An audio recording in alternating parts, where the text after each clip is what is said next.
the Rain in July EP, to me, this is the holy grail, like of neck deep collectibles or just neck deep lore. For sure. Who, to set the record straight, who officially plays what on this? Because I think the version most folks know is the remixed and remastered version that you did that was on Hopeless, I think 2014-ish, with the other EP. But who plays on this one? So the only people that play on that EP are Lloyd and Ben. The drums are programmed, they're like MIDI drums, and the bass was MIDI too. The bass was a MIDI bass. Because again, at the time when we were doing that EP and writing that stuff, it wasn't a band, you know. It was just fucking around in my bedroom basically. So it was never we didn't do anything. So it's only Ben and Lloyd on those EPs. With the remastered, I have a feeling we retracked bass. I feel like Phil tracked bass for the remaster, but I'm pretty sure the drum we definitely didn't retrack drums for the remasters. So the remasters are still just MIDI, probably different samples and things like that. But yeah, those drums are MIDI drums too. Wishful Thinking was the first time that Danny played on a record. The band name Neck Deep, I've always heard it came from the Crucial Dude song. Ben came up with it on a whim. Was there any other name that had some traction, or was it boom, Neck Deep? That was it, man. I think it was just Neck Deep. I don't think there was any other. Maybe Ben would have some that he was like floating around in his head, but as far as I'm aware, there was never any other contenders for for band names. And we talk about it sometimes now. Like, I'm stoked that we're called Neck Deep. I'm glad that we can get to like 30 years old and be like, cool, Neck Deep is still it's a good name. You know, like 15, 16-year-old us didn't pick a shit band name that we're now like, oh, that kind of sucks. But yeah, Neck Deep's good. It's 4 and 4. It looks good together, like 4 letters. Yeah, I'm happy that and that's probably why there was no other names, because it was just like, cool, that's a good name. That's sick. You guys released the Rain in July EP. You released I Couldn't Wait. A Part of Me's blowing up. Like, at that point in time, are you thinking, okay, this is a little more serious than just a random song we dropped in April?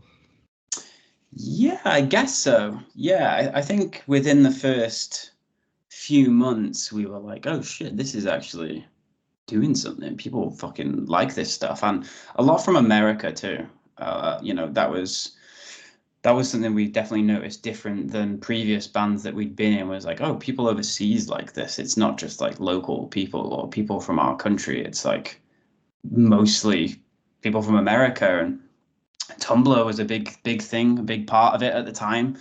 I remember Tumblr being, and like none of us really used Tumblr, but then when the band started, we were like, oh, we're doing well on this thing, and going on Tumblr and seeing, I think it was notes that were like the reshares or whatever they're called, and I was like, oh shit, that's got fucking 500 reshares, or, you know, that kind of thing. But I think the first tour that happened was in the December of that year. So we put the song out in April, and then I'm pretty sure the band went on tour with Me Versus Hero and With the Punches. And I don't even think that Neck Deep were on the whole tour. I think it was maybe like 7 or 8 dates, but then Neck Deep were on 4 or 5 of them.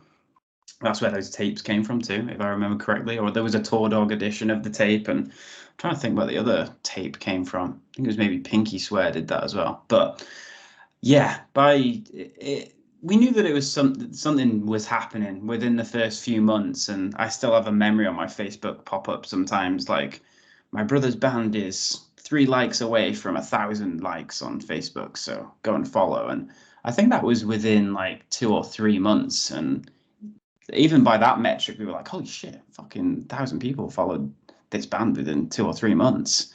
But then after, I think it was December, I think it was that tour that our previous manager, Leander, came out to one of those shows, and he was working with En Shikari at the time, who I already mentioned like earlier on. So he was from like an actual company who had like an office and things like that. But he came to the band's first ever London show, and yeah, man, it happened quick. Those are some fucking, those are the crazy, the best times. And even, you know, even just me living that vicariously, like just watching it all unfold online was like the fucking coolest shit. Yeah. It's crazy, dude. Like, I mean, they start playing shows in December. Rain in July is September-ish, 2012. They start Sure. playing shows in December, and dude, really haven't stopped since. I mean, they hit the ground running, you guys did. So is that something that did Leander or did you like was there any advice that was given to you guys during that time period of like you have got to tour and jump on this now, or was it just, hey, we're gonna go play some shows and see how it goes? I think it was just play some shows and see how it goes. I don't think there was any like coaching or like managing of the like expectations, because at this like it was all happening so fast anyway that like there wasn't really anything that was, this is how you deal with it sort of thing. And you know, we're not fucking pop stars. It wasn't some like out of nowhere like rise, but it was still like a dream. And like I say, Ben's thing was, I just want to play one show. To then the first show being on a tour with two other pop punk bands in front of 200-300 people. Like, and even on those first shows, like knew that it was like, oh shit, people know the words. People like came to see the band.